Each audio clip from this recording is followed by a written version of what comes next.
Shaul, or Paul, the sent one, apostle to the Gentiles, stated that the living oracles, the oracles of God, are committed to the Jews. The oracles, which in the Greek is logion, which is the communication. God's word was committed to the Jews. And our theme through this series is, let the Jews interpret the scriptures the Jews have written, and we'll leave plenty of time at the end of the series for the Gentiles to interpret all the scriptures that the Gentiles have written. Ladies and gentlemen, Nehemiju Gordon. Michael, it's great to be back. Thanks for having me again. Nehemiju, this has been an amazing journey from the very first time that we launched into a problem. Really, I brought my problem to you. It wasn't your problem. Right. Yeshua said something, as it's recorded in the King James Version, that really contradicted his message and everything he did in his entire ministry. And I remember the day we were in my home there in Jerusalem, and I laid this thing out, and it's Matthew chapter 23. Yeah, right. Scribes and Pharisees sit in Moses' seat. Whatever they bid or command you to do and observe, that do and observe. And I said, this goes against everything Yeshua ever taught, everything that he did. And we went back through the gospel record to see that very thing. And you said, okay, this is, I don't have a dog in this fight. This is not my problem, right. And Michael, one of the ways I could have handled it, the way some Jews would have handled it, is I could have said, well, Michael, I'm a Jew. The New Testament isn't my scriptures. This proves your scriptures is invalid because between Matthew 15 and Matthew 23, there's a contradiction. Throw out the whole book. I could have done that. That's right. But that's not my approach. My approach, I don't find that very interesting. What I find more interesting is to say, okay, this is an ancient text written by Jews. What does it mean in its context? Right. And you said this is an apparent contradiction in an ancient text. That is my field. Let me see what I can do. Right. But I could have played the game and said, oh, I got you, Michael. There's a contradiction in the New Testament.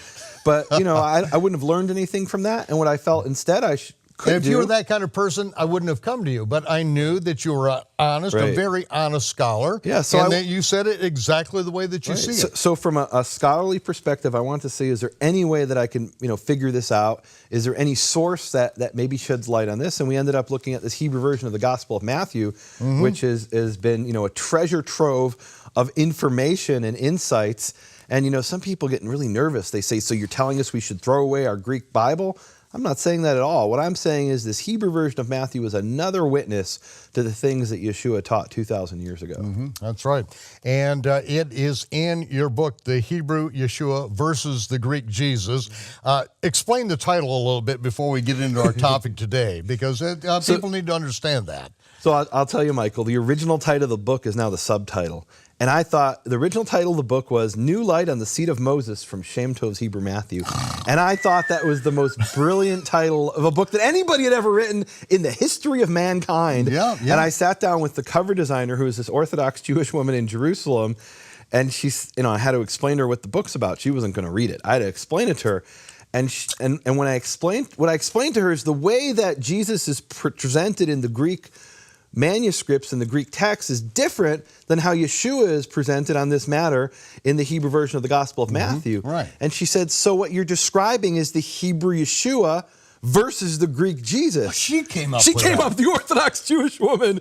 She said, what's the book about? I explained it to her, and she said, well, that's the title. I'm like, no, that sounds like a boxing fight, like, Macho Camacho against, but she convinced me, and I was like, I can't get rid of, I love my title. So we made it the subtitle because I just couldn't let go of it. But that's when I had to explain it to someone who knew nothing about this, never read the New Testament, didn't know anything about it, and explained it to her. She said, so what you just described to me is the Hebrew Yeshua versus, in contrast to the Greek Jesus. Not that there was two different people, but the way he's described in these different texts as they've come down to us is it sheds different light on who he was, what he taught. It comes down to also not only different texts, but also different perspectives. A Western Gentile perspective of Yeshua, completely removed from the culture, the language, the times, the takanot, the rules and regulations that they all lived with at the first century, and knew what Yeshua was deliberately and vehemently violating.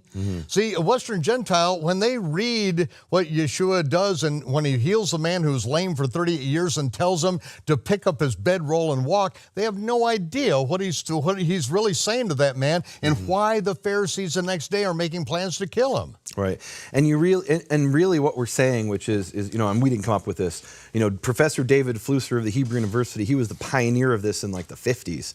That he came along, and he was an Orthodox Jew, and he said, if Christians for 2,000 years have been interpreting Jesus as a Christian, he said, what would happen if we looked at him as a Jew? And you have to understand, this is an Orthodox Jew in Jerusalem at a university who said something, and he was the Department of Jewish History. He wasn't in the New Testament department, right? And he started to study that, and that really became the foundation of what now is a whole field of study of Christians and Jews who are studying Yeshua, Jesus, as a Jewish person in his Jewish context. And it's shed all this light on things that I think would have been lost before. They were lost. I once sat down with this Catholic scholar who was doing a PhD, and the PhD was on a doctorate he was doing, and he was doing it on the Sermon on the Mount. And he said, up until now, every scholar's looked at the Sermon on the Mount as a Greek speech. So they'll look at the speeches from that time of Cicero and Julius Caesar. And he said, well, what would happen if we looked at it as a Hebrew speech? And I said, that's wonderful. Or Aramaic speech, a Semitic speech. I said, to me that was kind of like no duh, right? But I'm like, this is wonderful. A Catholic scholar is saying this, and the natural question to me was, so how's your Hebrew and Aramaic? And he said, I'm not studying that. I'm like, well, wait a minute. You're studying this as a Hebrew speech. You're in Israel. This was in Israel. And you're not studying Hebrew or Aramaic? To me, that didn't make sense from my Hebrew University background. But when you look at it both from the Jewish culture and the language that Yeshua spoken, which was the Hebrew language, in that context, you get all these insights. And one of the places which is really cool, and we were talking about this before, is in John 17. And can we get to John 17? I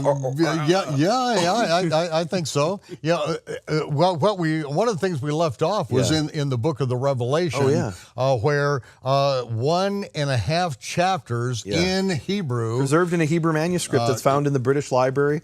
It's you can look it up online. It's Sloan 273. I did a 3-hour podcast. You can find it in my Hebrew Voices, and it's an amazing manuscript. There's all kinds of amazing insights in it. One of them that I shared last week was that when in Revelation 1:8, in the Hebrew it says, Ani ha'alef ha'tav, I am the aleph and the tav, the first and last letters of the Hebrew alphabet. IeHoVaH Elohim, Yehovah the God, the one true God. That's what it says there in the Hebrew.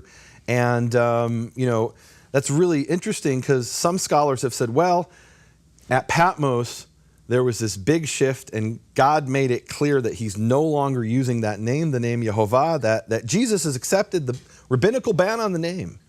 Which hadn't even happened at that time. It hadn't happened at that time. There was an Essene ban on the name at that time, but and a Roman ban. They didn't want anyone. No, that was before the Roman ban, Patmos. Meaning we're talking. It was before the Roman ban. Exactly. Before the Roman ban, before the rabbinical ban. So it's kind of an anachronism. But he's taking it based on the Greek text as it's preserved. We don't have the name Yehovah. So therefore, nor do we have in the book of Acts. Right. So directly quoting the prophets where the name is. So when Jesus had the opportunity to say his Father's name Yehovah, instead he said Lord, and that proves, therefore, because those are the exact words he spoke in the original Greek. Therefore, it proves that if Jesus wanted Christians or people who follow him to know that name, he would have taught them that name and made it known. Now, can we get to John 17? Really, the John 17 setup is Yeshua, this is his last time with the disciples before the crucifixion. He knows what's going down. And these are his last words. And every time we see the last words recorded of anyone throughout the scripture, you pay particular attention to them, because this is like the summation. This is where it all comes together. And now, Nehemiju, please take us there. So, if Yeshua of Nazareth wanted his disciples to know that the name of the Father was IeHoVaH, IeHoVaH, he surely would have told them. That's a really good, it makes sense, that argument. John 17:6. Can you read it from yours? I'll read you what I have here. This is King James. Yeah. I have manifested thy name unto the men. Manifested. Can I tell you what that sounds like to me? Okay. Like he's a magician and he pulled and manifested a rabbit out of the hat. Here's what it says based on the Greek. This is the Greek text. Just Greek, okay. I have made your name known to those whom you gave me from the world. And then again at the end, I've made your name known. And that's what it legitimately says in the Greek. Some English translations have that. Like I'm reading here from I think it's the New Revised Standard Version. And that's what it says in the Greek. I have made your name known. John 17:26, he ends the speech. I made your name known to them. And we call that in textual studies an inclusio. He opens the speech with the phrase, I made your name known, and he ends it with the same phrase. It's a rhetorical device throughout the Hebrew language where I want to emphasize a point. I start with something and I end with it. And then if you look at 17:1, which is part of that speech, he says Father, and at the end in verse 25, again, he says Father. He's addressing God as Father. And what's interesting here, now this is something that would be completely lost in the English. And I'll be honest, Michael, I didn't notice this until I was speaking with a Messianic pastor, and he said, Nehemiju, we were spending some time together studying, and he said, would you look at the Hebrew translation of John 17 for me? And I'm like, why would I look at a Hebrew translation of John 17? I know that's not the original. Greek. Yeah, and I know it's from the Greek. It's by a man named Franz Delitzsch, a great Bible scholar of ancient Hebrew, who translated John 17 into the Hebrew from Greek. I said, well, why would I bother looking at that? He said, just do me a favor. So I start looking at it, and I'm blown away. Completely unexpected. I found something he had no idea what I would find, right? So, but he had a hunch, and I give him credit. He had that hunch. And I look at it, and what I find is, I've talked in the past about Hebrew word puns. And a Hebrew word pun is where they take a certain Hebrew word and they use it repeatedly throughout the passage. And sometimes they'll use two similar sounding words repeatedly throughout the passage. You'll just punch it. They'll use that word over and over and over. And there's this great thing there where I bring an example in my book, the Hebrew Yeshua versus the Greek Jesus, where it's this beautiful thing where Yeshua is talking about paying a debt, and the word to pay is shalem, and he repeats the word 5 times, shalem, shalem, shalem, shalem, shalem. Like at the end of the parable, you're like, do we need to keep repeating the same word? And that's the Hebrew style. And at the end he says, so shall my Father in heaven do if each man forgive his fellow with a complete heart. And the Hebrew phrase complete heart is lev shalem. So the word shalem means pay, but it also means complete. So that's a beautiful, typical Hebrew word pun. In fact, the beauty of it, of the character of the Hebrews, we're using the same word or similar sounding words with different meanings, and that ties it together. It's a way you can memorize it as well. It helped the people who weren't necessarily literate, who had just heard this once, and they'd be like, oh yeah, pay, complete heart. That ties in the concept together. And that figure of speech, you don't see it in Greek, don't see it in Aramaic. It is non-existent. And the beauty of that example is you read it in Greek and it doesn't say a complete heart. It just says a heart, right? It's beautiful there. It's in, I think it's Matthew 18. It's in my book, Hebrew Yeshua versus the Greek Jesus. And so we have this beautiful thing here in John 17. Can we go back to John 17? Please do. Okay. Please do. So, and I only saw this when I looked in Franz Delitzsch's Hebrew translation. So this is the beautiful thing he did. He translated it from Greek into Hebrew, and things appeared that you couldn't see in the Greek or the English. So one of the things that showed up is he's talking about your name, and he says, and he has the phrase your name 3 times, your name, your name, your name. Remember, shalem, shalem, shalem, just like in the parable. 3 times your name. He opens with your name. He closes with your name. I've made your name known. And then throughout he keeps talking about which you have given me. And he keeps saying this, you have given me, you have given me, you gave me, to those whom you gave me, you gave. It's repeated. And one of the things that occurred to me as I'm reading this, so there's a common word for gave in First Temple Hebrew, which is natan. But in Second Temple Hebrew, and a little bit in First Temple Hebrew, we have another word for gave, which is YeHoVaH. So he's talking 3 times about the name, which is IeHoVaH, and he keeps using this verb over and over, IeHoVaH, IeHoVaH, IeHoVaH, IeHoVaH, which sounds like the name Yehovah. And he uses this verb 16 times in 26 verses. This is not a coincidence. Right, Even when you read it in English, you're like, why does he keep repeating himself? Because that's the Hebrew style. You want to, punch that key word that has the sound of the point you're trying to get to, which is making the name known. So he says, I've made your name known. Those whom you gave me, you gave me, you gave me, I gave, you gave. And that's IeHoVaH, IeHoVaH, IeHavta, IeHavti, IeHavtani. It sounds like the name Yehovah. Well, if that was all, that'd be impressive, but maybe it's a coincidence. 5 times he talks about love, which is ahava. So you'll have Yehovah, the name, Yehovah, to give, and ahava, to love. That's 3 words that sound very similar in the Hebrew language. There's no way that he gives this speech and that's not just jumping off his lips to their ears, that he's punching this concept of those who you've given me, love, and the name of the Father, Yehovah. And of course, he calls the Father Avi, my Father. So you've got Yehovah, Ahava, Yehovah, Avi.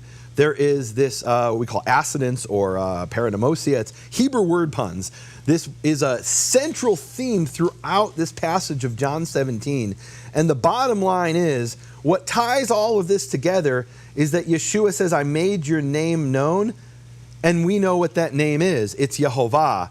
He is, and translating it as I've manifested your name is very clever, right? What does that mean? I've manifested your name. I don't even know what it means, right? My actions have shown your name, and maybe that's true. Maybe that's true as well. But to make your name known, especially in the context of later Jewish history where the name became a secret. So at that time, it wasn't a secret. So he's telling his disciples, if you take this at face value, the name of my Father is Yehovah. That's the face value of what it says, if you take it seriously. Okay, now this is literally, this is the Lord's Prayer. This is Yeshua's prayer to the Father about his disciples there. That's what this is. And as we started out the whole series, we see that in the end time fulfillment of Moses' prophecies, Jeremiah's prophecies, Joel's prophecies, Ezekiel's prophecies, is that calling upon the name of Yehovah is that thing which causes the Almighty to hear up and that he wants his name to be known throughout all the earth. We started in Jeremiah. Yeah, right. Is that, what was that great thing? It will no longer say, Yehovah lives that brought us out of the land of Egypt. And how did he bring us out of the land of Egypt? With a mighty hand, so the whole world will know that his name is Yehovah. Yeah. And now we come back into the land in which it will make the Red Sea crossing pale by comparison, all the people coming in, and it says the Gentiles will come to Israel and know that his name is Yehovah. Can I read you another prophecy? This is Jeremiah 12:16.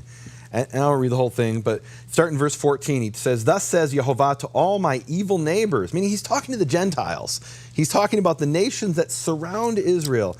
And in verse 16 he says, and it shall come to pass, if they surely learn the ways of my people to swear in my name, as Yehovah lives, as they taught my people to swear by Baal, then they shall be built in the midst of my people. This is a promise to the nations, to the Gentiles. If they'll learn to swear as Yehovah lives, they'll learn that name, and they'll swear by that name, by the name Yehovah. They'll be built in the midst of God's people. Now let me ask you, what does Baal mean in Hebrew? Baal means Lord. That's right. It's just the Lord. Yeah. A non-distinct title. Well, actually, Baal wasn't the name of the Canaanite deity. Did you know that, Michael? Yeah. Baal was his title. It was the title. Well, and so the Canaanites believed that their supreme deity, or I guess technically the son of their supreme deity, Baal, that his name was ineffable and unpronounceable. It was too holy to pronounce. Does that sound familiar? The ancient Canaanites believed that, and his actual name was Hadad. We know that from the Syrians who Ben-Hadad. So Ben-Hadad was one of the kings whose name means son of Hadad. The son of the actual God's name was Hadad, and he was called, they didn't dare speak his name, they just called him Lord, Baal. So here we have the History repeats prophecy itself that says the Gentiles have been speaking by Baal, by just saying the Lord. Yeah. But if they will speak by the name of IeHoVaH, well, and here's the they'll be built up. Here's they'll the beauty be edified. and the danger of it. So if you just call God Lord, well, Lord can be anybody. Right. Hadad. I was in Moloch. I was in China, and there were people who kept talking about the Lord, and they were talking, and I'm like, so why do you keep saying the Lord? And they were talking about some like Chinese ruler who lived in the 1200s who died and became God. And they believe that, that he's the Lord. They kept talking about the Lord. I'm like, that's a strange phrase. Who's the Lord? The Lord could be anybody, right? Yeah. It could be any deity. That's George Harrison. Well, sorry, he's dead. Don't know what that means. My sweet Lord. Oh, okay. Yeah. But the point is, Krishna was his Lord. Oh, was it really? Yeah. I didn't even know that. Wow. Oh, yeah. But the point is, Lord is so generic, and he's saying to those Gentiles, okay, you worship your Lord, and it happens to be your Lord is Hadad, but you just call him Lord. If you could just use my name, that's unambiguous. And I got to wonder if that's why Yeshua, according to John 17, made the name known to his disciples, right? Just so you're clear, the name of my Father is this. Now, it's not recorded the name that he revealed, but through the word puns, it's quite clear he knew the name was IeHoVaH, because he keeps saying IeHoVaH gave, Ahava love, Avi my Father. He's punching that over and over in the passage. Okay, hold on just a minute. He didn't make his name known, yet the book of Revelation is the only book written by Yeshua. Just like Baruch was the scribe of Jeremiah, John is the scribe of Yeshua, and what does it say? His name is in the book of Revelation, so Yeshua makes his name known out openly, and this is before all the events of the Revelation. Yeah, I mean, definitely in the Hebrew manuscript of the Revelation, you have him saying, I am the Aleph and the Tav, YeHoVaH Elohim. And so when he says, I've made the name of my Father known, I've made your name known to my disciples, I think I don't know how you can say was he lying? Did he not make the name of his Father known to the disciples? Or was he following a rabbinic tradition that didn't come into play for another 100 years? Right, and even if it did come, let's say it did exist, which some scholars claim, right? This guy who wrote the book Yahweh at Patmos, which is a serious scholar, the McDonough gentleman. He's a serious scholar. He wrote this book. Let's say it did exist at that time, which I think there's strong evidence it didn't. We've talked about that. The rabbi executed for speaking the name by the Romans. He was executed. But even if they did have the ban on the name, even more so that John 17 proves, what John 17 then means is, I don't care what the rabbi said, I make your name known to my disciples because it's important, right? I mean, either way, Yeshua was speaking the name of his Father, and that's in the Greek of John 17. Like, it's there in every text of John 17, unless you cleverly translate, I manifested your name, rabbit out of the hat kind of thing. Well, literally, it's I made your name known, and he says it twice. And I mean, that it just ties in so beautifully with the Hebrew Matthew, where the first two words he speaks after the resurrection in the Hebrew Matthew are YeHoVaH Yoshia, which is the meaning of his name. So, I mean, it's just so beautiful. Yeah. Well, this is incredible. Now, let's go back. I want to take everyone back just a few minutes before he utters this prayer, before he speaks this prayer. And this is what he just tells his disciples in his last address with his disciples, that he will send the promise of the Father. He will send the gift of the Holy Spirit who will lead you into all truth. I mean, that's what the promise is, that the Spirit will lead us into all truth. And, it's not like we were born with it. It's something that we have to be led. And it's not something that, just a light switch goes on, someone, does a repeat after me prayer or whatever the formula is, and all of a sudden everything that comes out of into their mind is true. Everything that comes out of the mouth is true. No, it's a leading. It's a revelation. And this is something that in your life, as far as the meaning of the name and the pronunciation of the name, this is something that haunted you as a child. As a matter of fact, your name has his name in it. So I learned this recently, Michael. I was doing some research on my lineage, and if I have time, I'll talk a little bit more about that in a future episode.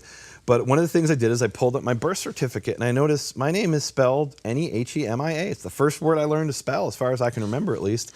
And on my birth certificate, it's spelled Nehemih. And I thought, well, that's strange. And I figured, at the hospital, they probably just spelled it the way it's normally spelled in English. But my parents spelled it some other way. I don't even know why. But I thought, rather than assume that, I'm going to call it my mother. So I called my mother in Israel. She lives in Jerusalem. And I said, Mom, why? I saw my birth certificate, and it has my name with an H at the end. Well, why is that? And she said, oh, you don't know? I'm like, no, I don't know. I was a little young at the time. Right. She said, oh, because we originally spelled it IAH, but your father didn't want you to write God's name. And what that means is my name, Nehemiju, and in English. Yeah. Nehemiah, it's Nehemiju, which means Yah comforts. Mm-hmm. And so every time I'd write my name in English with the H at the end, that H represents the H of IHVH, of IeHoVaH. And so he dropped the H so that I'd be able to write my name and not be writing God's name within my own name. And then I'm like, you've got to be kidding me. So literally hiding the Father's name, which is part of my name, I'm not God, but my name means Yah comforts, the Father comforts. Mm-hmm. Hiding the Father's name, the name IeHoVaH, is something that I didn't realize I got literally with the first word I learned to spell, my own name. Like that was something the name was hidden. My God's name was hidden in my own name from the time I learned to spell, one of the first words I ever learned to spell, maybe the first word, right? And I didn't know that. I mean, I knew when I wrote it in Hebrew, it's Yud-Hey at the end. And I remember, we weren't supposed to write the Hey. You're supposed to write Yud apostrophe because, otherwise you're writing Yah. I never connected that to writing it in English that way. But that's what my father was thinking. Oh, no, that name's too holy to write. We're going to just write it without the H at the end to hide the Father's name. And that's become so deeply ingrained in Jewish tradition. And Michael, in the next part, can we get into why this has become so deeply ingrained in Jewish tradition? Why is it that the rabbis have banned God's holy name? We shall. And I think we want to explore further about these 1,500 manuscripts, again, that you talked about last week that have now just become available in your hand in digital format. Yeah. And I said last week that I am going to, it cost you $1,000 for this. People don't realize what it cost. Not only the $1,000 was nothing compared to the thousands and thousands of hours you've spent in research this last year. And this is really, this is how ministries keep going, is because people who want the truth, who want to grab onto these nuggets can support those who are actually doing it. Not everyone can do what you do.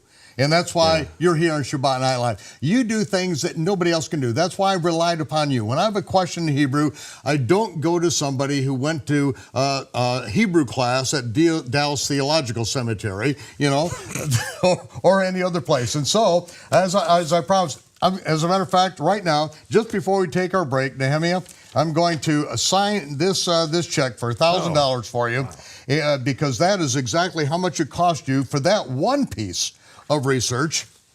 Thank you, Michael. And we're going to invite everyone out there to participate in the ministry. Nothing is free in life, ladies and gentlemen. Nothing is free, is it? There's things that you can access for free, but even, it takes time and energy, and someone had to do it. Someone had to prepare it. Somewhere along the way it cost something, And now we're getting this out. More than 127 countries broadcast. Every second is paid for in broadcast time. Everyone's salaries, everything that goes on to make these things available to the world at great expense. Nehemiah's life, my life, and the lives of all the people here at A Rude Awakening, and what it cost us, because we pay for this airtime. No one gives it.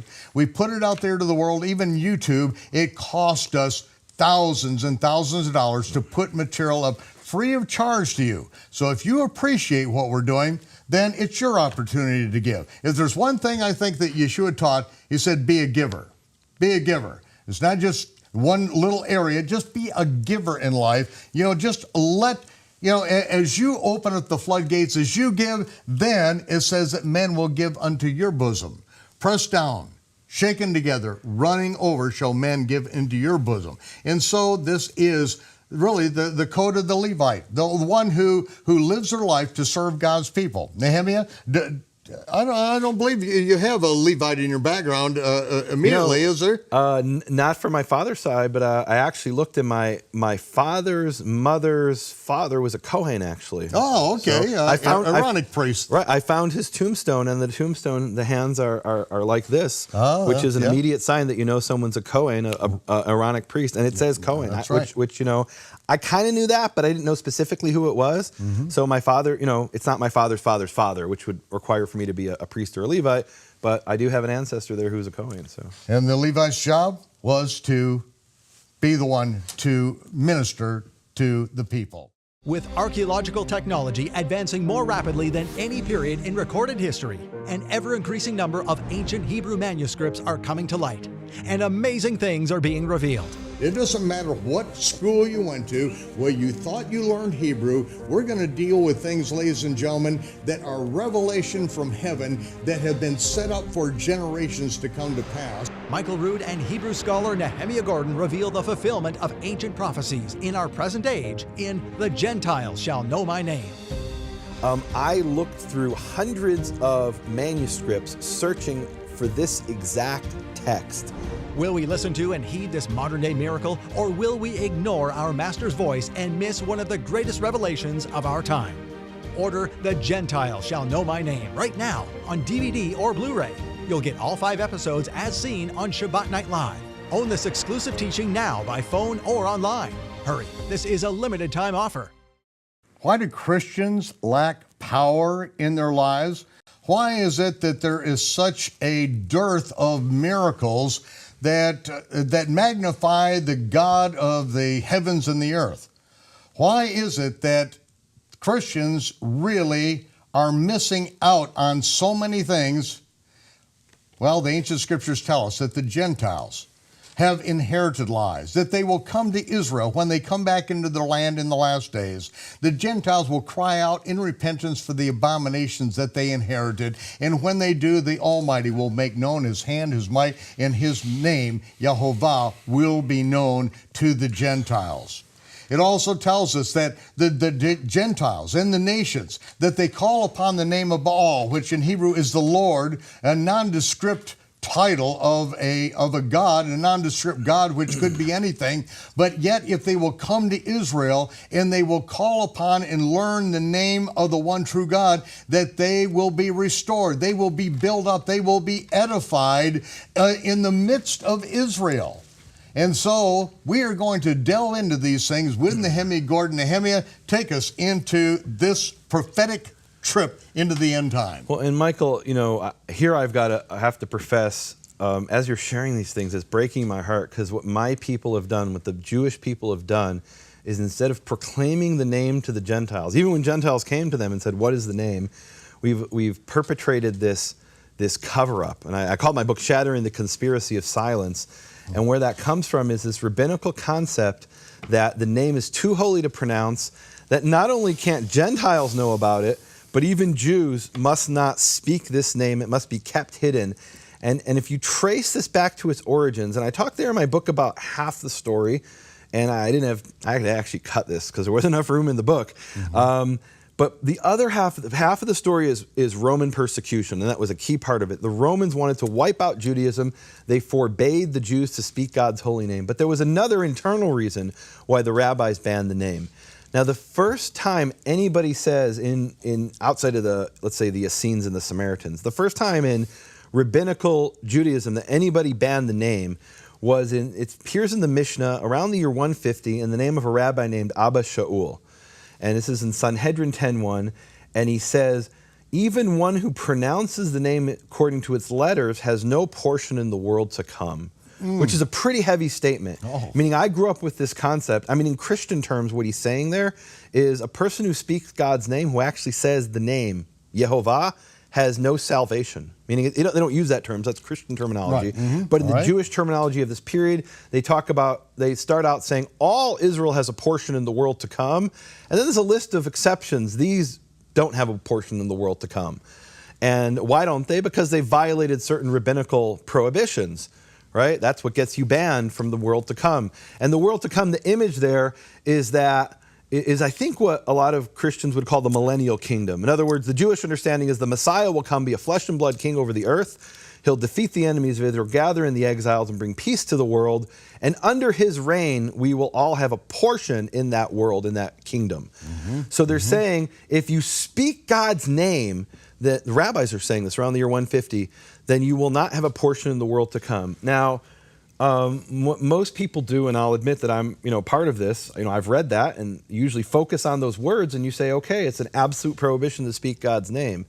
There was this Israeli scholar named Ephraim Orbach, and he wrote this massive book. It was like 600 pages or something. He has footnotes that are 10 pages.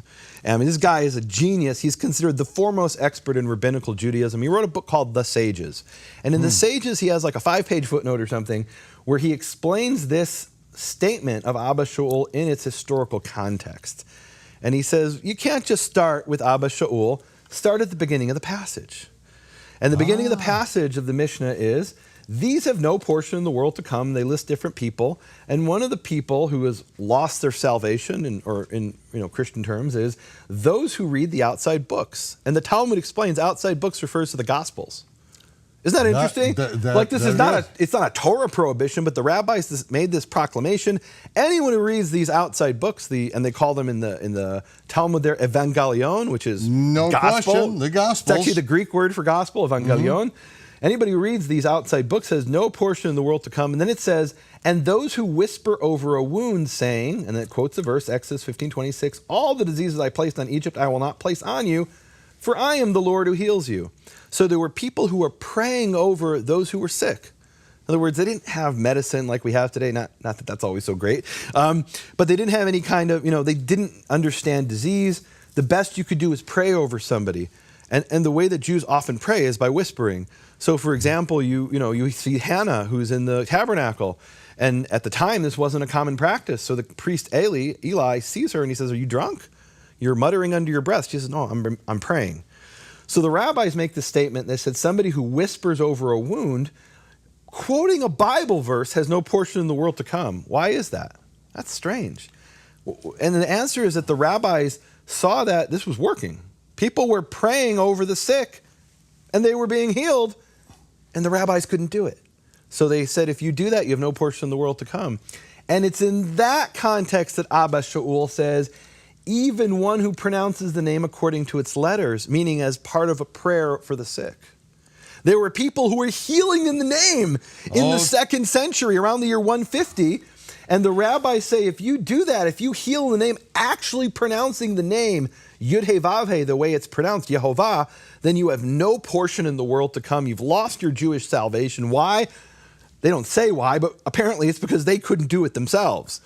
Okay, so you have where this prohibition begins, and where we say the people that have no part in the world to come are those who are reading the Gospels. Well, now those may be separate categories. Maybe, but or again, they may overlap. He said, what's the context? Right, they may overlap. And Right. And one of the pieces of evidence that they overlap. Now, of course, in the New Testament, you have people healing in the name of Jesus, or I guess Yeshua. Right. And there's a great story in the Talmud about a certain rabbi who was bitten by a snake. Okay. And he's on the verge of death. And a believer in Yeshua comes to heal him in the name of Yeshua. And he refuses the healing and dies. And he's held up in the Talmud as a holy martyr because he refused to be healed in that name, in the name Yeshua, which is like unbelievable. Like the rabbis aren't denying that there's Jews who can heal in that name Yeshua. They're just saying we don't want any part of that, which is, it's unbelievable. Right. So what we know from other sources is there were people who were healing in the name of IeHoVaH. I mean, we know that first of all from here, from the Mishnah. Right. They were healing in the name of IeHoVaH, and those may have been just regular Jews. The Jewish multitudes who didn't obey the Pharisees. They just read the scriptures and they read the verse. All the diseases I placed on Egypt, I will not place on you, for I am IeHoVaH who heals you. It's what it says. And in their desperation for a sick person, they'd pray over somebody and they'd say that verse, and the rabbis would see somebody healed and say, that's forbidden. We can't have that outside of our power. Okay, now you're reading this actually from a Hebrew text, right? This testimony. This is the Mishnah, Sanhedrin 10:1, and the other references in the Talmud. These are Jewish sources from this period, from around the 2nd century. Now, there's a Greek source, and it's actually a Greek pagan source. Okay, got to listen to this, folks. This is incredible. It's amazing. So it's called, scholars refer to it as the hebrejskos logos. It's what we would call witchcraft. And you might say, why are we looking at witchcraft? The way it's described in this papyrus written in Egypt around the same time, 150, 200, and you have to understand, this is a long papyrus called the Great Leiden, Leiden's in Holland, the Great Leiden Magical Papyrus. And it has all kinds of Magical papyrus has all kinds of incantations and spells, and they're in the name of Horus and Isis, and every pagan thing you can imagine. And all of a sudden, in the middle of this papyrus, they say, this is a really powerful spell because these are Hebrew words. And they actually say in Greek, hebrejskos logos, Hebrew words. Now, what are the words? They say a bunch of words that sound like complete gibberish, and they say other words that we can clearly make out as Hebrew words. For example, they refer to the great god Sabaoth. Well, what's Sabaoth? Obviously, that's Sivaot, which is the Hebrew word that we usually translate as of hosts. They have other words that are clearly some kind of corruption of Hebrew words, and you have to imagine there's some pagan who's heard a Jew pray over a sick person, saw the sick person healed, and said, I want to do that. Right. And that got passed on from pagan to pagan to pagan until he wrote it down in some confused form. But they're testifying essentially, and they actually say at the end of the hebrejskos logos, it says, this works, it's been tested. Right? It's pretty cool. So in other words, they saw a Jew, or maybe even a Jew who believed in Yeshua, praying over a sick person and get healed, and they say, we can do this, right? I mean, it's just like Simon Magus in the New Testament. He says, like, whoa, you guys can do that? How do I do that? I'll pay for it. In this case, he's not paying for it. He's just overheard it. And the interesting thing is some of the words are complete gibberish. Why are they gibberish? Because they were Hebrew words. And the Greek guy doesn't know what those words are. It's kind of like when you hear a foreign language and, if somebody speaks to you in a foreign language, what did I just say? I don't know. It was foreign language. Well, what are the words? Forget what they mean. I don't even know what words you spoke. I can't even detect where the word began. One word began, another ended, or what the sounds were, right? So in this hebrejskos logos, one of the words that appears over and over and over is the name IHVH, and it appears in all kinds of strange forms. And why, so it appears as Yahuwah, Ya'o, Ya'u, Ya'ah. And the point is the Greeks heard these sounds and they weren't sure how to write them in Greek. So they said, hey, let's try to get all these. Let's try to write this in every conceivable form so we'll get it some way, right? This is what happens when pagans when Gentiles try to represent the name of God, especially in Greek, which is a language which is not suited at all for the name. The name is Yud, He, Vav, He. There's no H sound in Greek in the middle of a word. You have an asper at the beginning, but in the middle of a word, H doesn't exist as a sound. Right. V doesn't exist as a sound. So you have three of the consonants that are pronounced, the final one silent, IHVH, and two of them can't be pronounced. The first one you can, I guess, represent as a iota, and they're pretty, which is like an I. They're pretty consistent representing it as an I. But the next two letters, there's no way to write in Greek. And you have all kinds of bizarre ways of representing the name in Greek. Now, I was in contact with this scholar at the University of Thessalonica, and he's a brilliant guy. I can't even pronounce his name. But he's a native Greek speaker, and he's doing a study on the tetragrammaton in Greek sources. And I read this study, and I had to contact this guy. It's amazing what he's discovered. What he found, and he looks at all Greek sources, Christians, pagans, anybody who wrote in Greek, and what I focused on is up until the year 500 in his study. And up until the year 500 in Greek sources, what you have is the name represented in 33 different ways at least. Meaning one of the things we've heard is, well, it was written Yahweh, and that's Yahweh in the Greek, right? Yahweh would be Yahweh in Hebrew. Well, that's one way it's written in Greek. There's actually 33 different ways 33. It's represented. And I want to show you a manuscript and so what we have is people will pick out one, and then they'll build a cult around it. Or what they'll do is they'll pick out 5. And they'll say, there's Yahweh, and there's Yahuwah, which is the name of a demon, and there's all kinds of different, forms of Greeks attempting probably through this confusion to represent the name. And they'll say, oh, well, that proves in the Hebrew it would be IHVH or Yahweh. Well, what about the other 28 that you ignored? Or there's maybe even more than that. He in this study presents 33 from that period. I want to show you this. This is a papyrus in London in the British Library. It's papyrus number 121. And in this papyrus, the name of the Father, IeHoVaH, is represented as IeHoVaH, which sounds awfully like what I find in Jewish Hebrew sources, IeHoVaH. Remember, they don't have a H.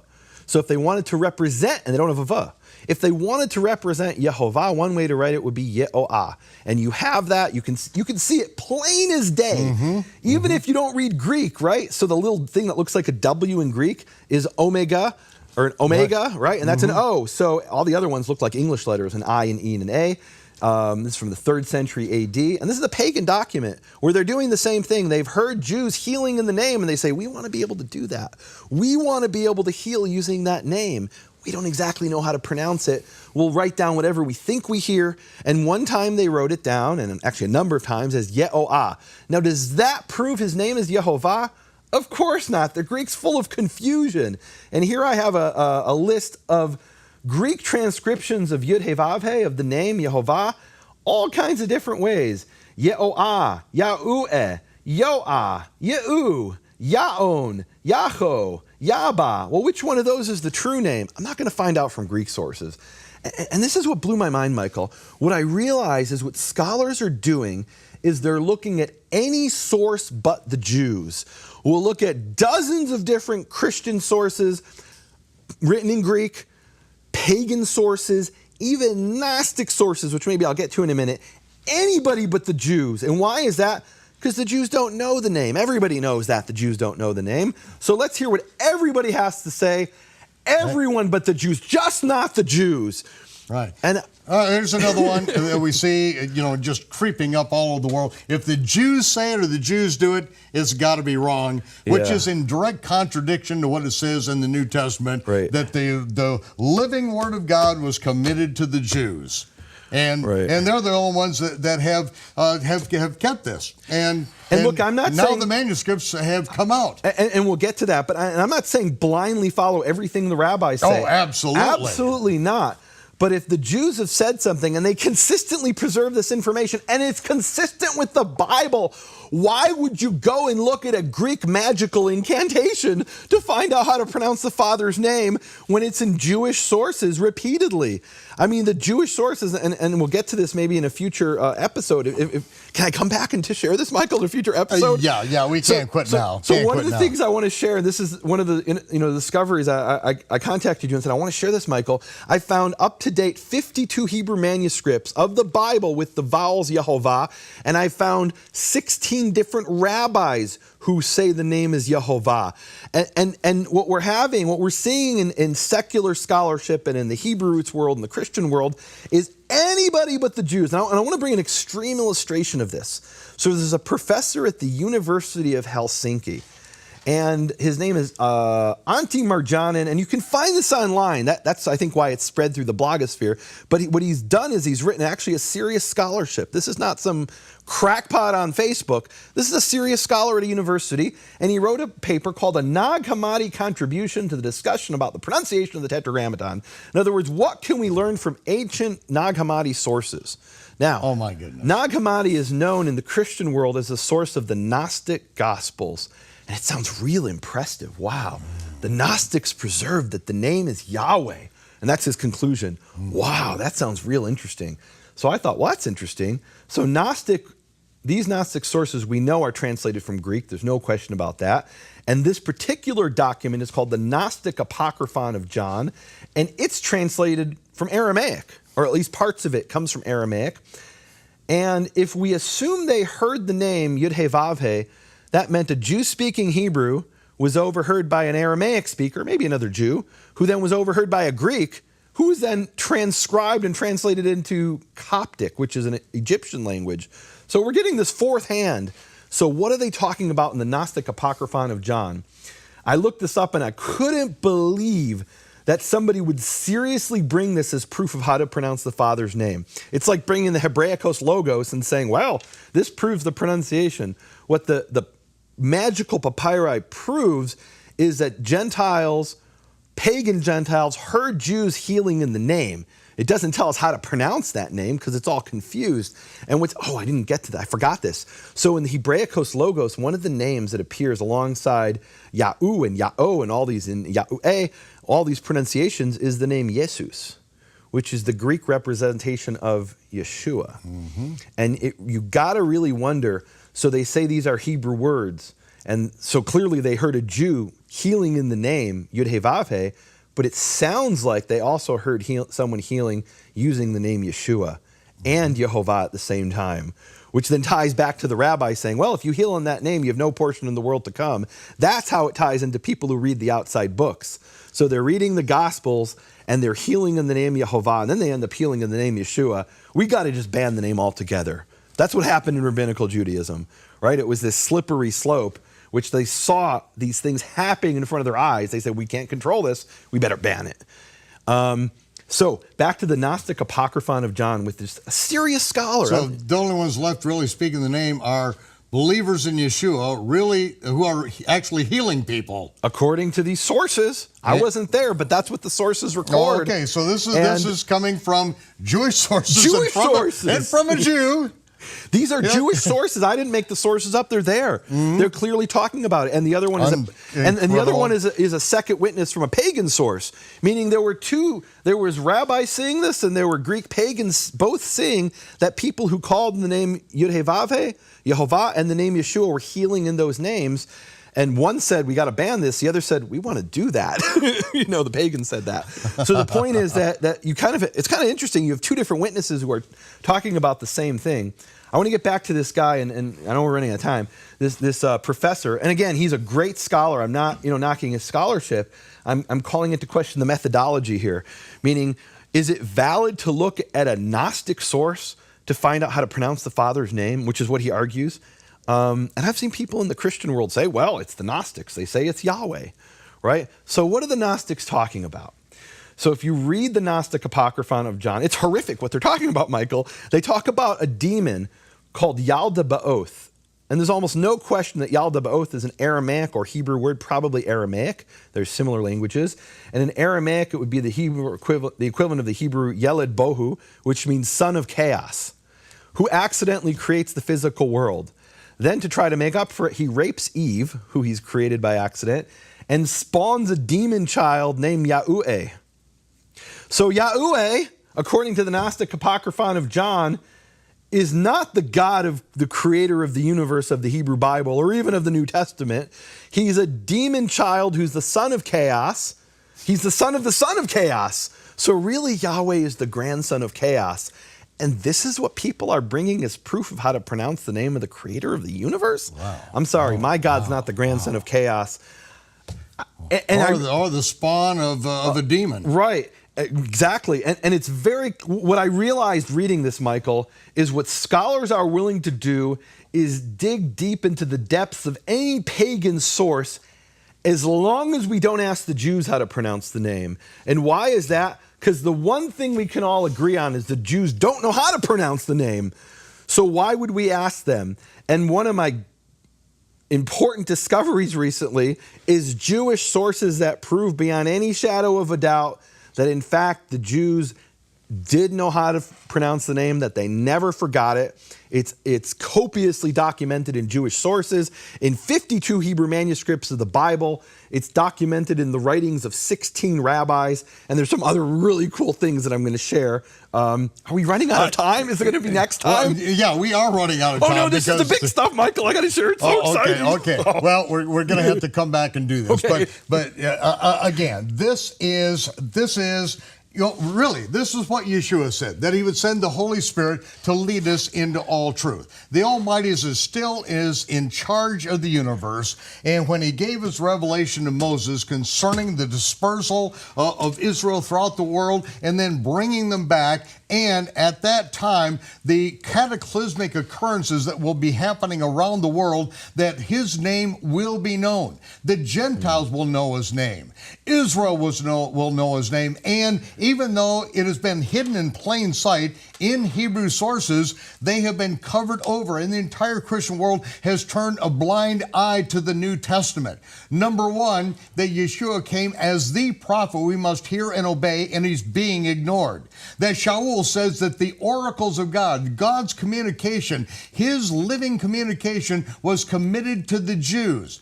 And this whole idea that everything the Jews say has got to be wrong. If they say that this is the way the ancient calendar was, they've got to be wrong. Everything they say is wrong is nothing but a lie from the pit of hell. And it's time for the Gentiles to wake up and cry out in repentance. We have inherited lies. We have inherited the worship of pagan gods. We have inherited the pronunciation of the true creator of the heavens and the earth from pagan sources, from pagan incantations, instead of going back to whom it was delivered and to whom it was given, so that they would hold on to it. Because once the Jewish people have a tradition, right or wrong, they are going to hang on to it until hell freezes over. And so we're going to find out what those sources say, because we're going to go back into sources that have never, ever been translated into any other language. And the one person that can take us there is the one person qualified, Nehemiju Gordon. And Nehemiah, with that, I would like you to please close with the Aaronic blessing. Yes, thank you, Majkl. Yivarechecha IeHoVaH v'yishmerecha. YeHoVaH bless you and keep you. Ya'er YeHoVaH panav elecha v'yichuneka. YeHoVaH shine his face towards you and be gracious towards you. Yisa YeHoVaH panav elecha. YeHoVaH lift his face towards you. V'yasem lecha shalom. And may he give you peace. Amen. Amen. Amen. Well, I'm speechless. Shabbat shalom. Shavua tov. We'll see you next week. This is the ride of a lifetime. This is Bible prophecy being fulfilled not only in Israel, but to the Gentiles as well. You're welcome. See you then.